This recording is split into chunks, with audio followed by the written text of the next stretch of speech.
we're going to continue on here. Why not chapter 17? Seems like a good one, I suppose.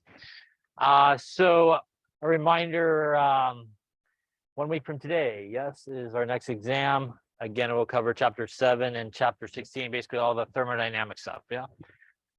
So this will then be chapter exam 4, which is good because that means like the final is near, right? So it's good, we're almost done. All right, so this is obviously not going to be on the exam next week. It'll be a few weeks after that. But... All right, so we're going to talk about electrochemistry here in chapter 17. And we're going to talk about redox reactions. And we're going to kind of cover the basics as well, in addition to really the main part of this chapter, which is about galvanic cells. I'm going to go through redox, how to balance redox reactions, oxidation, reduction. Again, depending on maybe who you had for first semester, maybe you did a good amount of that, maybe you didn't do a good amount of that. That way, hopefully everybody will be moving at the same pace. If you took me, you should remember most of this, I would hope. But we will go over it just again to make sure everybody's on the same page before we really jump into the galvanic cell stuff, which is kind of the main part of the chapter. So redox reactions is about basically oxidation and reduction reactions is basically what that means. And there are several different definitions of oxidation and reduction. Most of the time, sort of in general chemistry, we use the sort of electron definition, which is the loss of electrons. Something gets oxidized, and somebody will gain electrons, which is what happens when somebody is reduced. Sometimes people remember this by Leo the Lion goes grr, and that is loss of electrons, oxidation, gaining of electrons, reduction. Some people are fond of the oil rig.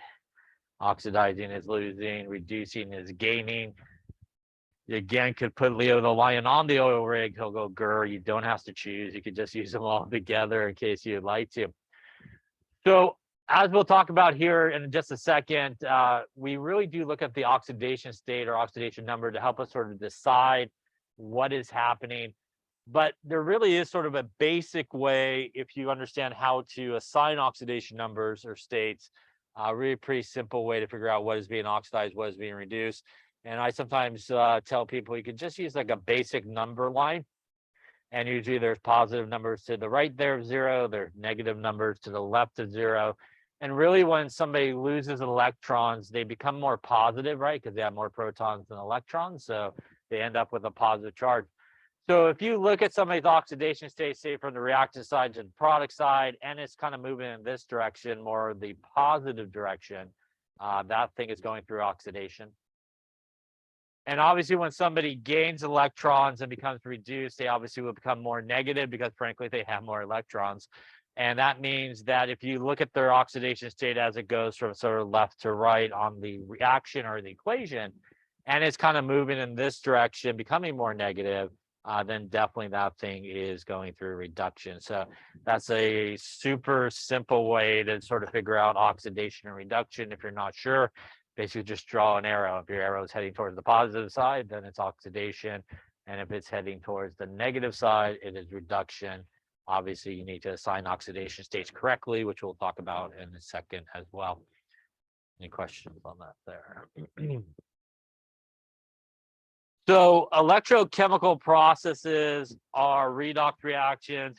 And as you may remember, maybe from the first semester general chemistry, really redox reactions are a big classification of a bunch of individually classified reactions. So things like synthesis and combination reactions are redox reactions. Things like decomposition reactions are redox reactions. Single replacement reactions are redox reactions, and combustion reactions, they are redox reactions. It is really one of the reasons why a reaction takes place, as you might be familiar with. There's really 3 reasons why a reaction takes place. One of them is a transfer of electron, which is a redox reaction happening.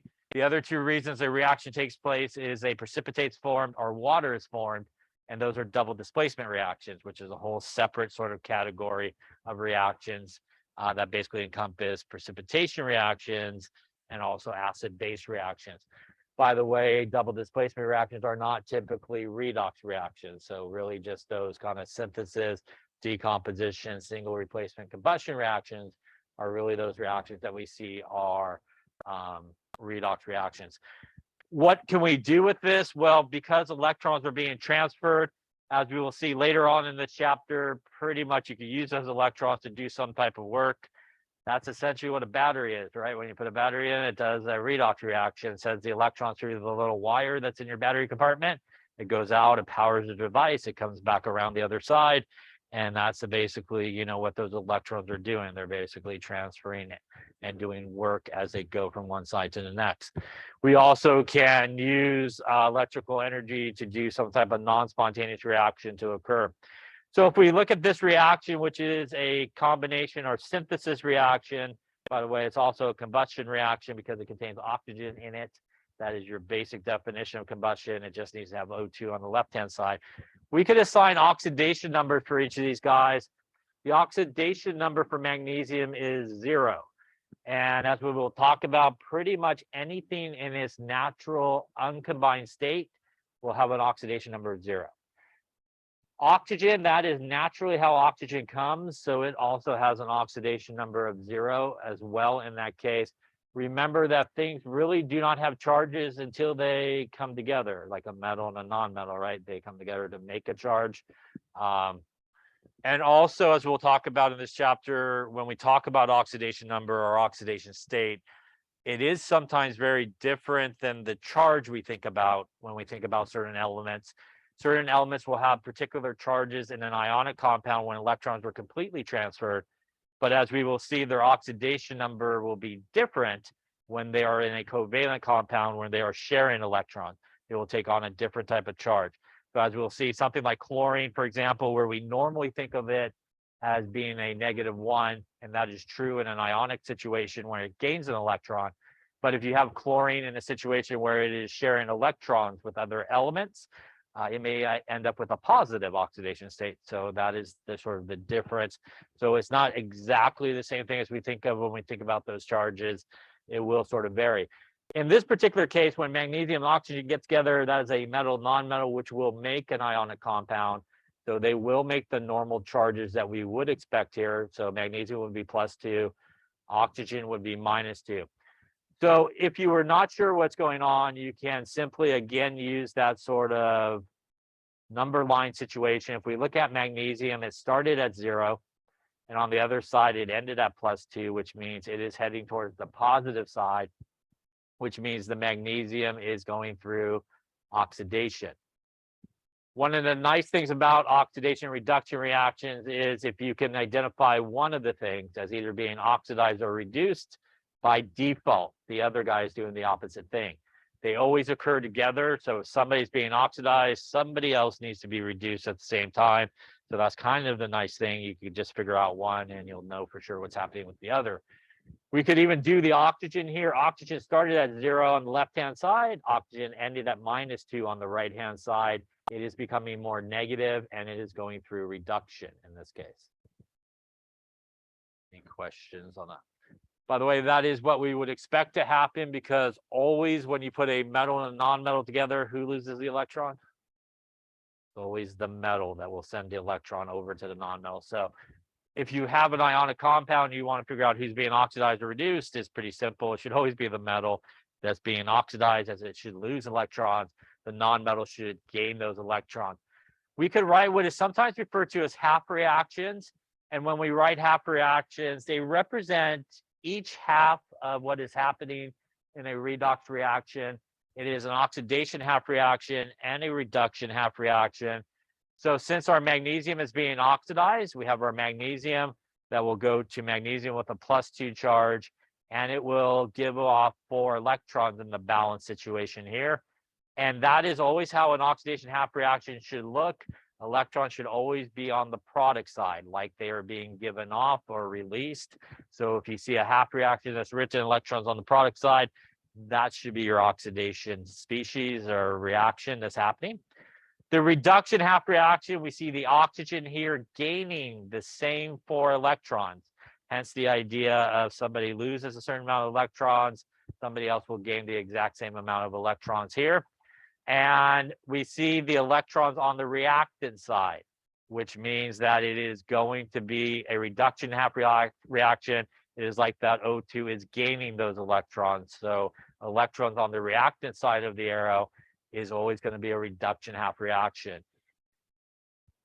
The reason there are 4 electrons is because in the balance equation, there are 2 magnesiums, and each magnesium will lose 2 electrons for a grand total of 4 electrons is what we got going on here. And there's also 2 oxygens, which each oxygen will gain 2 electrons, which is the 4 electrons that it will accept.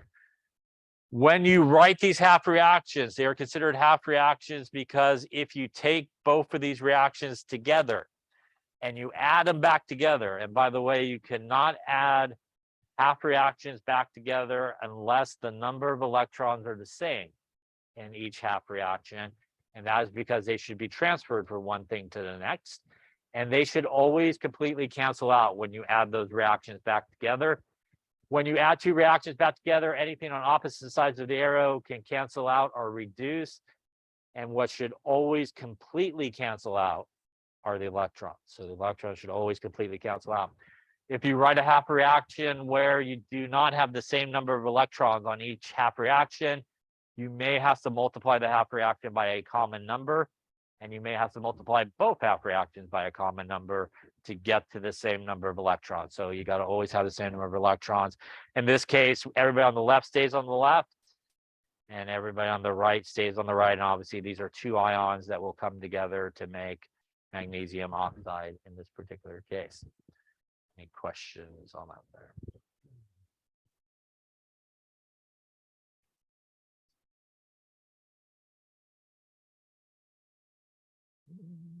That's what we just talked about. Good. So we look at another example here. Here is calcium. And once again, if we look at calcium, calcium by itself has a 0 oxidation state. Once again, here our oxygen has a 0 oxidation state. When those 2 guys come together, that is when the calcium gets a +2 oxidation state and the oxygen gets a -2 charge as well.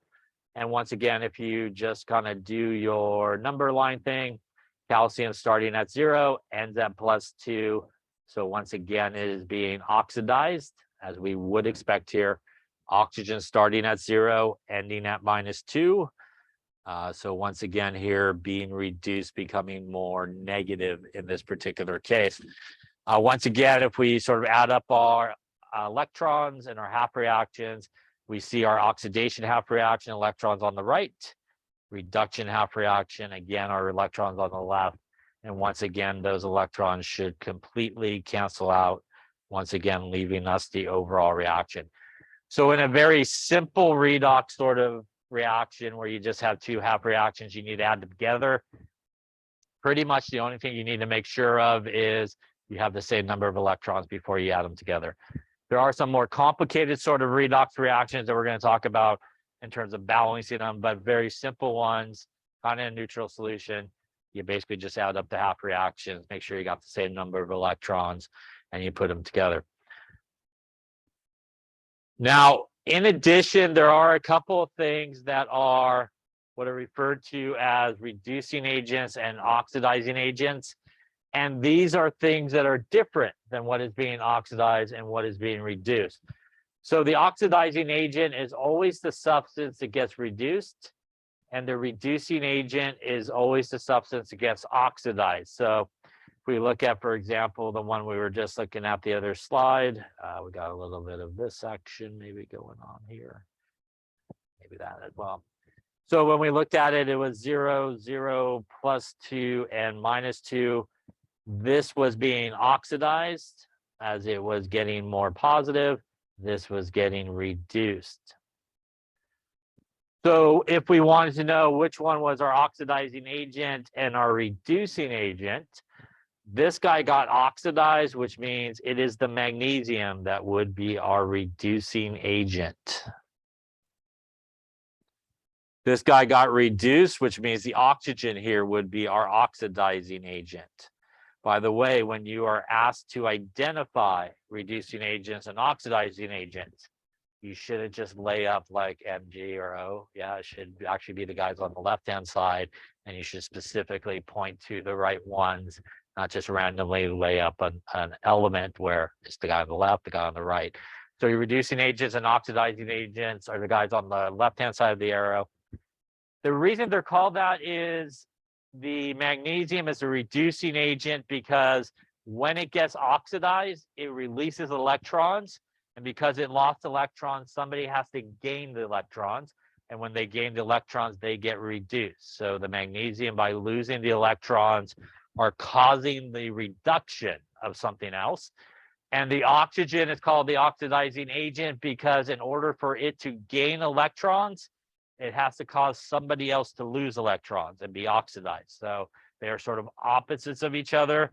So when you come across questions, make sure you read them carefully and you make sure if they are asking for what is being oxidized and what is being reduced, that is a different question than when they ask you what is the oxidizing agent and what is the reducing agent. Any questions on that there? All right. Now, in most cases, when we look at oxidation and reduction, like I said, in general chemistry, like we are here, usually it is the electrons that we sort of look at. But there are actually two other definitions for both oxidation and reduction. So let's talk a little bit about those. When we talk about oxidation, as we talked about earlier, it is the losing of electrons.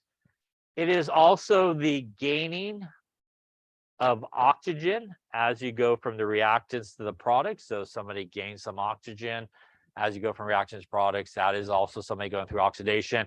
It is also the losing of hydrogen as you go from reactants to products.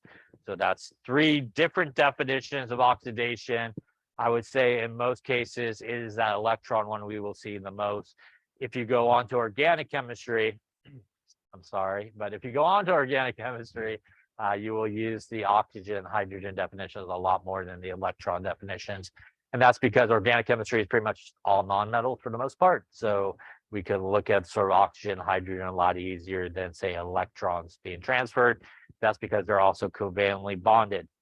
Reduction is sort of the opposite of each of those definitions. It is the gaining of electrons. It is the loss of oxygen as you go from reactants to products.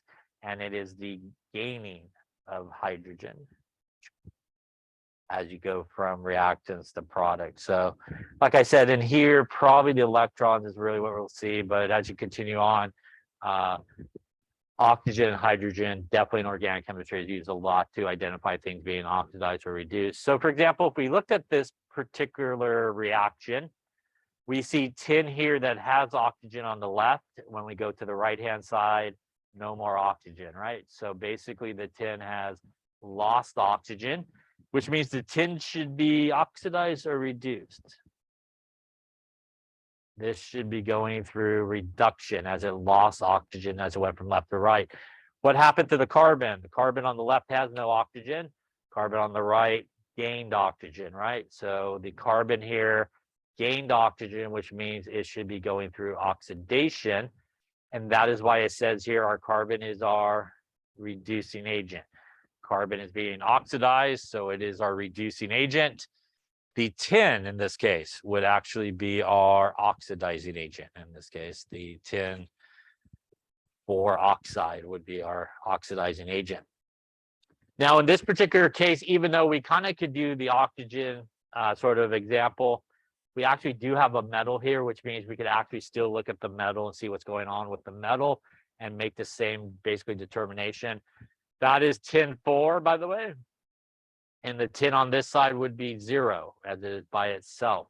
So if we again went to our number line here, our tin started at +4. It ended at 0, which means it is moving in the more negative direction and it is going through reduction. So in this particular reaction, since we had at least that metal there, if you couldn't figure out the oxygen definition, you could still look at electrons and figure it out. And by figuring out that tin went through reduction, by default, it would mean that carbon would go through oxidation. So they always kind of go together. Any questions on any of that there? Okay. So let's officially, again, just make sure everybody's on the same page in terms of oxidation number, and it is sometimes referred to as oxidation state. Let's talk about how we really do assign these things. So it is really the charge on the atom if the are in a molecule, if pretty much all the electrons were completely transferred. So as I mentioned earlier, it does sometimes mess with people's heads when they assign oxidation states, because at this point it's been beat into your head that like group 7 is -1 and group 6 there is -2, and you have those sort of charges in your head. So again, that definitely will be the case for obviously in an ionic compound. They will still have those charges, but again, when things are covalently bonded together and sharing electrons, these elements do take on different oxidation states. And again, things that we normally associate as negative charge can oftentimes end up being positively charged. So sort of keep that in mind as you are assigning oxidation states, which is obviously super important in this chapter as we talk about galvanic cells and redox reactions. So any element, again, that's pretty much by itself, it's uncombined, how they naturally come, will have an oxidation state of 0. Basically the same idea as if you had anybody off the periodic table that is by itself, they do not have charges. And that's also a misconception a lot of people have, because it's beat into your head of group 1's +1 and so forth. Again, those things only get charges when metals and nonmetals come together. Any monoatomic ion will basically have the same oxidation state of its charge. So again, if you have some type of ionic compound where it's a metal or a nonmetal, it will usually make its normal charge in that ionic compound will be its oxidation state. So if you had something like iron 3 chloride, the iron would be +3, the chloride would be -1. So it would be the same as the charges. The good thing is, in most cases, a lot of things that you have to assign oxidation states, because one of the definitions is losing and gaining oxygen. A lot of times, oxygen is usually involved in a lot of these things. So oxygen is a really good place to start when you're assigning oxidation states. And oxygen will always have an oxidation state of -2. The only time it will not have an oxidation state of -2 is if it actually is peroxide, like hydrogen peroxide. It will have an oxidation state of -1 because that's the peroxide ion there, the O2 2-, and it's basically -1 each. Usually in that situation, you will see like an extra 2 kind of there on the other side of the oxygen, like H2O2 or Na2O2. So you kind of see the extra 2 to let you know that it is peroxide. I would say probably 99% of the time, if you come across an oxygen, it's probably just oxygen, and it should have probably the -2 charge. Oxidation state of hydrogen is going to be +1, except if it comes after a metal, kind of like what you probably talked about with naming. In that case, it is hydride, right? So this guy would have an oxidation state of +1, and that would be hydride, which would be -1. So if you happen to have hydrogen, it comes after a metal, it's going to be really the negative version of hydrogen. Other than that, pretty much hydrogen is going to be +1. Group 1 is always going to be +1. Group 2 will be +2, and fluorine, because it's the most electronegative, will be always -1. When you add up all the oxidation numbers for a particular molecule or ion, it does need to equal the overall charge. So if it happens to be neutral, when you add up all the oxidation states, it needs to equal 0. If the overall guy is an ion and it has a -1 charge, everybody needs to add up to -1 when you do your oxidation numbers. So let's take a look at this guy here, which is HCO3-, which is bicarbonate, they call that there. So in a situation where you're assigning oxidation numbers and you got like a 3-pack like this, I always recommend starting with the oxygen, go to the outsides, leave the guy in the center for the end. Yeah, so that's usually the best move. So we'll start with our oxygen, which is -2. We do have 3 of them, which kind of gives us an overall -6 sort of charge happening there. Going to the other side to our hydrogen, that's going to be +1. And this guy has an overall charge of -1, which means that the carbon in this particular case is +4. Yeah. +1, +4, +5, -6 is a -1 left over. First off, any questions on how to assign those? The correct oxidation numbers, by the way, another very common mistake. Hydrogen in this case is +1. Carbon is +4. And oxygen is -2, not -6. Yeah. So when you given the oxidation state or the oxidation number, you should give it for 1 by itself, what the sort of charge is on it. You also should include the charges. Yes, if it's plus, put a plus. If it's negative, put a negative. Don't just put a number. Yes. Don't put a number, let me choose, because I'm going to choose with an X probably. Yeah. So make sure you include sort of the charges on the oxidation numbers when you assign it. And again, a very common mistake sometimes people make is like something like oxygen. They'll say the oxidation number is -6, but it is -2. Any questions on that there? All right, so then you assign for each of these guys here, see what you come up with, the oxidation number for everybody. Okay, let's take a look. We'll start here. So this is a little lithium oxide. That's going to be a -2 there, I hope.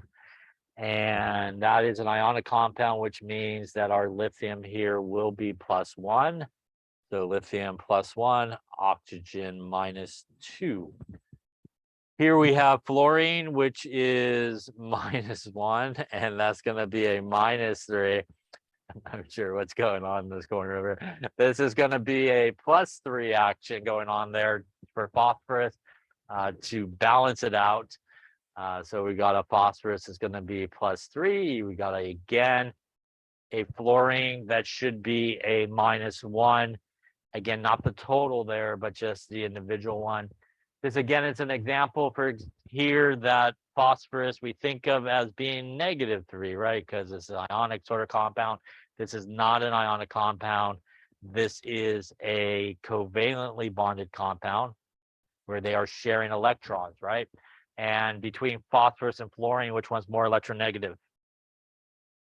It is, which means all the electrons for phosphorus is heading towards the fluorine, which makes phosphorus in this case take on a more positive charge than it does when it receives the electrons from a metal. So that is again the difference and why some of these things are different in terms of their oxidation number versus its normal ionic sort of charge. Here we have a 3-pack here for our friend nitric acid. We're going to go with -2 there for the oxygen. That is going to give us a -6 overall. We're going to go to the other side, which is our hydrogen. That's +1. In this case, there is no charge, which means this does need to equal 0. So once again here, that's going to make a +5 for our nitrogen. And obviously, if we put our +5 there, that's going to equal 0. So our hydrogen here would be +1. Our nitrogen would be +5. And our oxygen would be -2 in this case. Once again here, nitrogen, also group 5, we usually think of it as being negatively charged, but oxygen is more electronegative than nitrogen as it is in the same period and further to the right.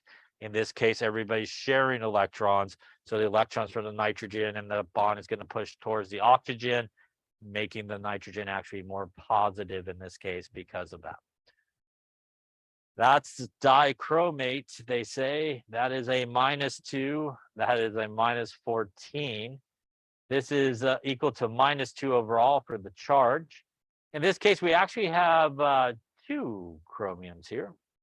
So kind of like 2x, if you will. In this case, each of the chromiums is +6. +6 it is, I agree. That is going to be 12 plus 12 when you do that, -14 -2. It's going to reach for the calculator, but I chose not to. So the chromium is +6. Oxygen here going to be -2. Any questions on how to assign oxidation states?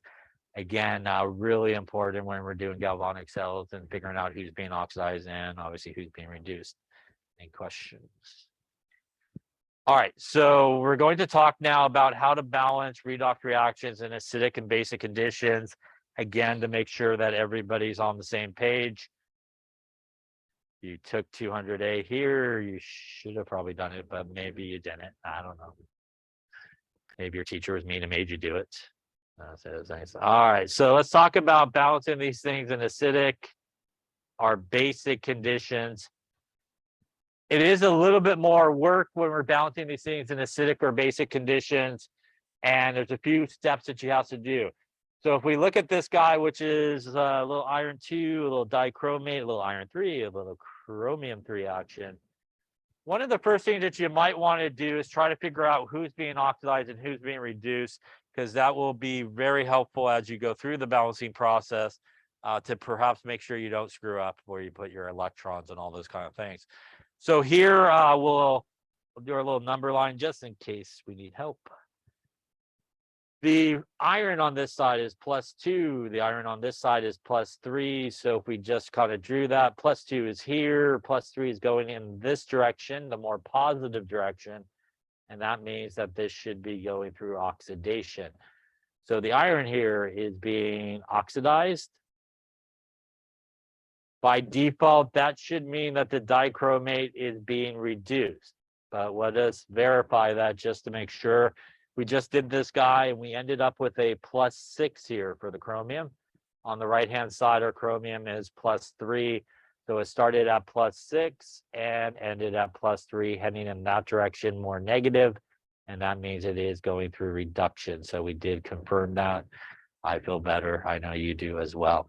So that is very helpful as we go through this process. Once you sort of figure out what is being oxidized, what is being reduced, and before we go too far, that would mean which one would be my oxidizing agent in this case.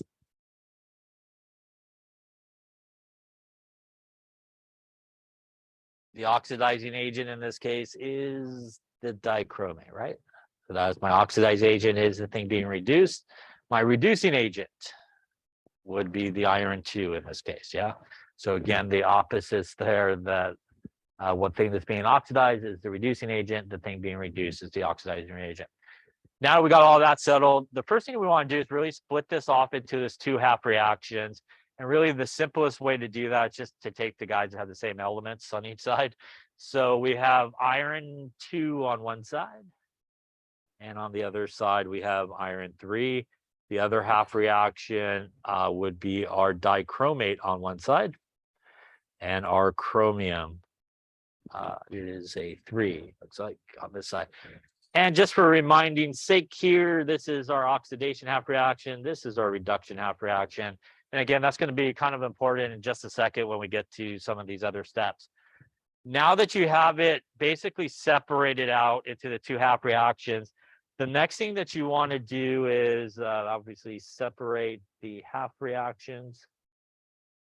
You then want to balance all the elements except hydrogen and oxygen. So you want to balance every other element besides hydrogen and oxygen, and you want to balance it just like you would balance a normal equation, which means you would put a coefficient in front. So in the case of iron, I have 1 iron on each side. They have different charges, but I basically just have 1 iron on each side.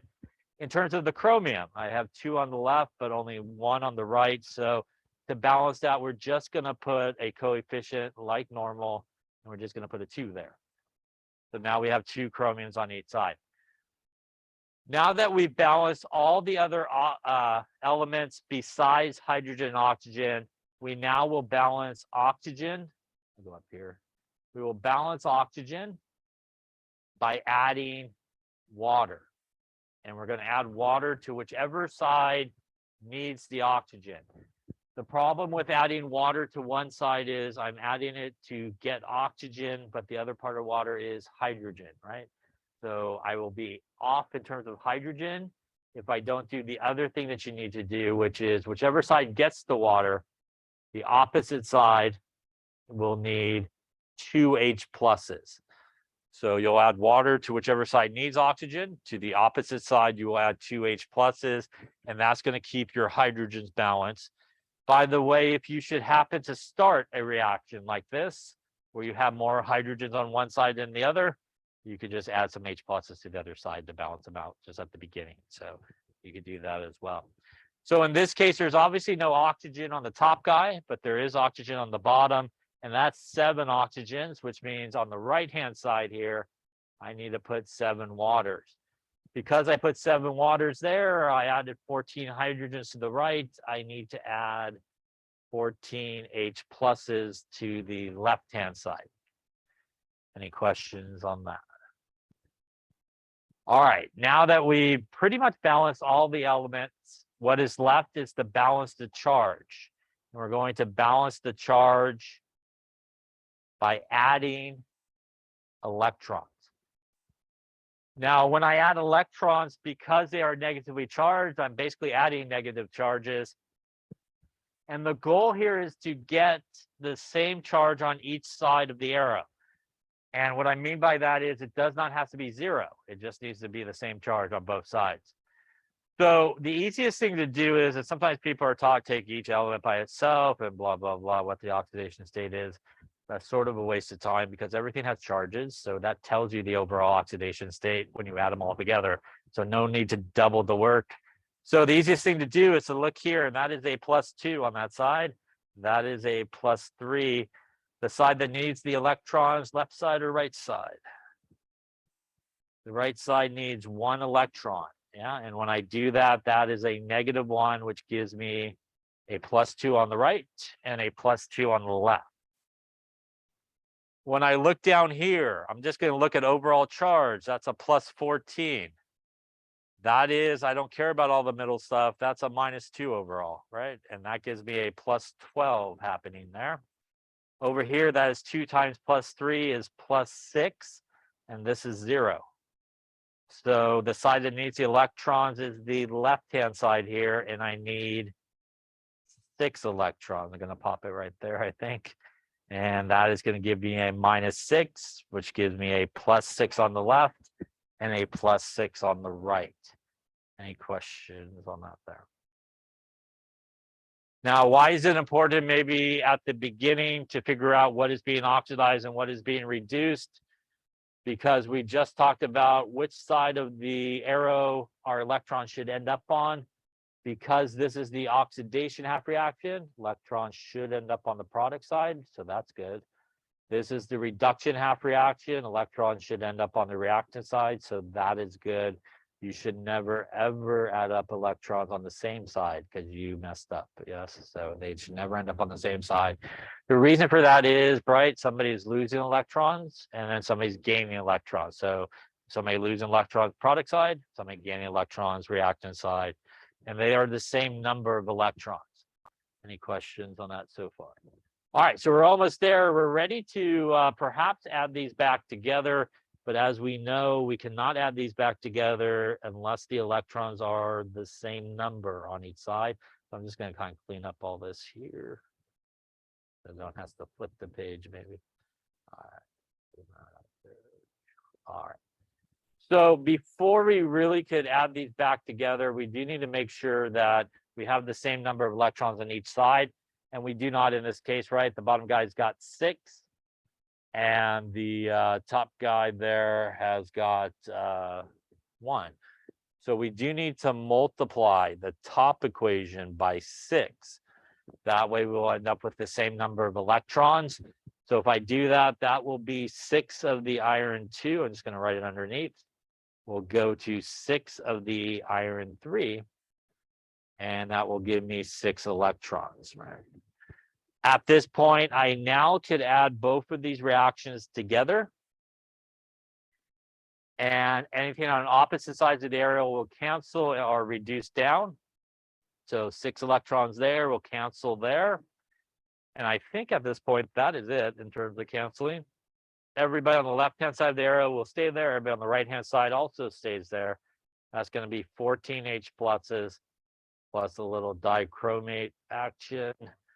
Plus 6 iron 2 will go to 2 of the Cr3 plus 7 waters and 6 of the iron 3. And if I did not screw this up, there is like a 50-50 shot there. This should be really balanced in 2 ways. It should be balanced like a normal equation, which means you should have the same number of elements on each side. So let's just take a quick look and hope for the best. We got 14 H's on the left, 7 times 2 is 14 on the right. We have 2 chromiums on the left, 2 on the right.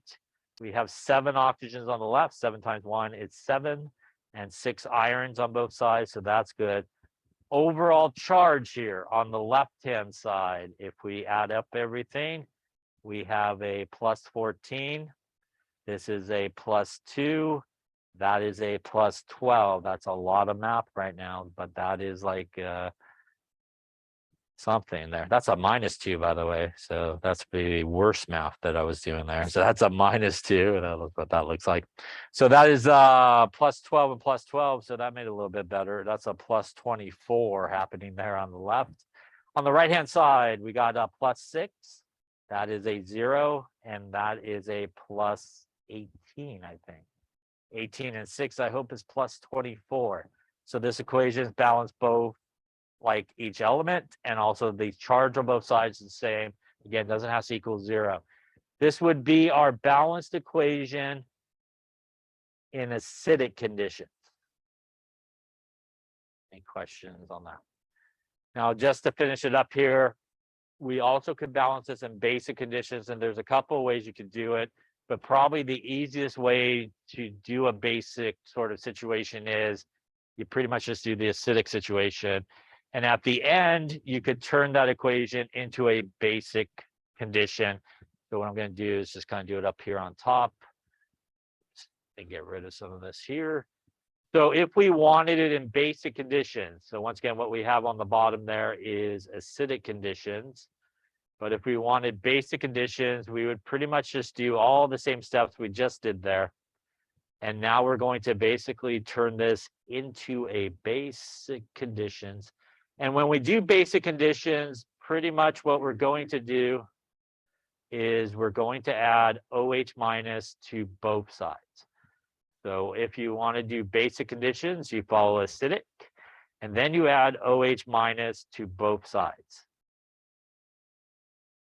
So I'm just going to recopy the equation I had on the bottom there. That is 14 H pluses plus Cr2O7 minus plus 6 of the iron 2 goes to 2 of the chromium plus 7 waters and 6 Fe3 plus. So the question might be, how much OH minus should I add? And the answer is it should equal the amount of H plus that you have. So we have 14 H pluses. By the way, that is how we know it's acidic conditions, because we ended up with H plus in the equation, no OH minus. We will add 14 OH minuses to the left, and we will also add it to the right-hand side. 14 OH minuses and 14 H pluses will come together to make 14 waters. And then we will do the rest of the equation.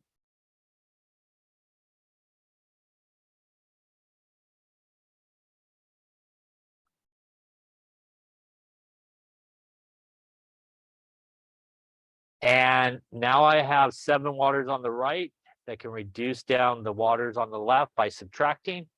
And that will leave me 7 waters on the left plus my dichromate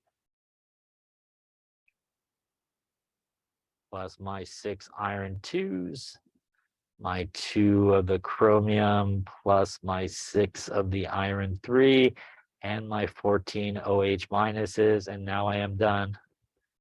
And this would be a balanced in basic conditions. Adding OH minus to both sides, combine the OH minus and the H plus to make water. Should still be balanced. So let's take a quick look. We got plus 14 hydrogens on the left, 14 on the right. 7 oxygens and 7 is 14. 14 oxygens on the right, 2 chromiums, 6 irons. Overall charge 0, -2, plus 12. Hope I don't screw this up this time. That is a plus 10. Over here on the right-hand side, plus 6, plus 18, and a minus 14. That is like a plus 10 as well, I think, right? So again, we are still balanced both ways, charge and also overall elements on each side. That, by the way, again, is how you could really tell if it's acidic or basic, not with an eraser perhaps. But basic balance, we have OH minus. Acidic balance, we have H plus in the equation. Any questions on how to do that? All right, we're laid up there for today.